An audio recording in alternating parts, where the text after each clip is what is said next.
Welcome to Cyber Espresso podcast, your quick shot of cybersecurity insights with industry leaders. I welcome today's guest, Jeffrey Wheatman, cyber risk strategist. Jeffrey, welcome to our podcast. It is a pleasure to be here, my friend. I'm glad we were able to make it happen.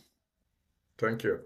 So, Jeffrey, cyber risk touches every organization, large or small. Yet some business execs still that they are too small to be a target. Do you think it's this mindset shifting?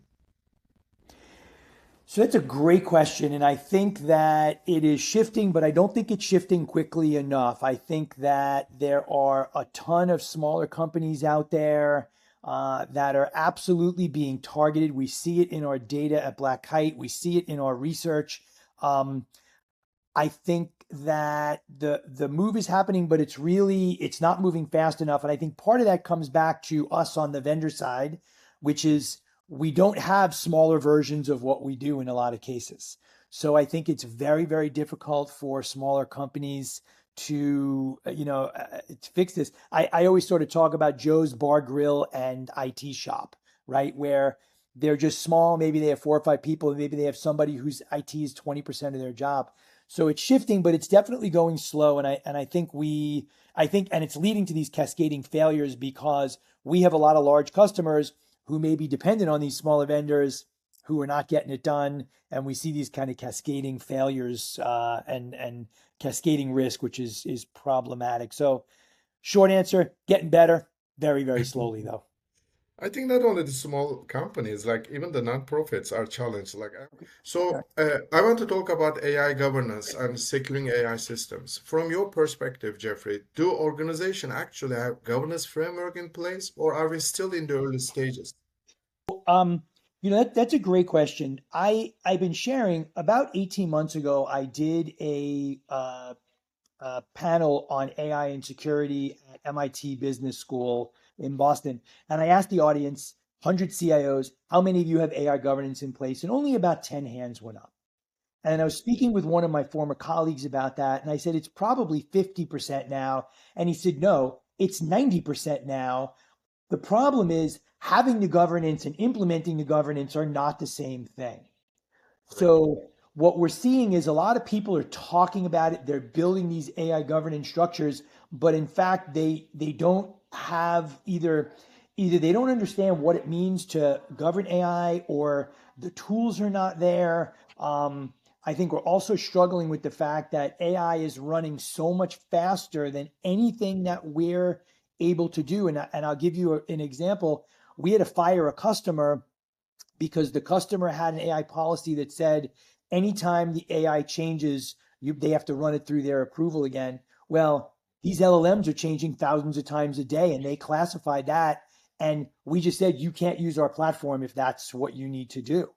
And I think that's kind of what we're seeing. I think we're moving from not looking at it at all to looking at it very, very aggressively.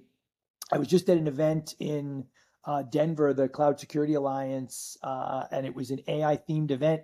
And so much of the presentation content and delivery was about the fact that AI is moving so fast, people just can't keep up.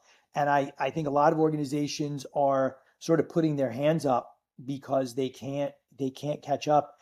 And I also have seen a little bit of pushback where the buyers of the tools that say they're AI enabled are starting to push back and say, well, you raised your prices 20%. What is it you do better with AI that you didn't before? Yeah. And I don't really think a lot of vendors have great answers. We're seeing vendors bolt stuff on. We're seeing application vendors bolt stuff on. And I think in a lot of cases they're doing it just to say they have it so they don't get left behind. And I feel like it's going to get worse because the bad actors, they're not slowing down. They're buying stuff we would never touch, right? Yes, And I I think agree. that's the problem. And I don't think it's going to get better before it gets worse. Okay, okay. Yeah, I got it. So, in one of your posts, you said, which I love it, certainty is the enemy of good risk management. Can you Yeah. expand on your thoughts? Yeah, there are a lot of variations of that, but I think that if we have the expectation that we're going to have all of the data and the data is going to be perfect, we're never going to make any decisions, right? So perfect is the enemy of good, certainty is the enemy of risk management. I think all of those things we need to figure out when do we get to the point where we have enough data to make a defensible decision? And by defensible decision, I simply mean we can articulate why we made that decision. Going forward, we would continue to make that decision, or we would not. And here's what we're doing to make a change. And at the end of the day, you're never going to get all the data. And honestly, I don't think we need all of the data. I'm a big fan of Fermi estimates. So Enrico Fermi was a physicist, and his whole thing was we think we don't know stuff, but sometimes we know enough. And I think sometimes that's what we do. And we do need to revisit and, hey, we made a decision and then what happened? So let's go back. Was it the right decision? We didn't have this data before, we do now. Is that going to change us? As an example, and I've seen this before, I used to work with companies and they would have 20 different risk levels. And I would say, well, do you have 20 different control sets? Well, no, of course not. Well, then why do you have 20 different risk levels? Some organizations literally can go with 2, high and low. Stuff we care about, stuff we don't. And that might not work for everybody. But Murat, to your point about smaller companies, sometimes that's enough to be able to drive decision making. And then you iterate and you change over time. And you may think, oh, that was high, but maybe we don't care. Or we didn't care about that, but maybe we should.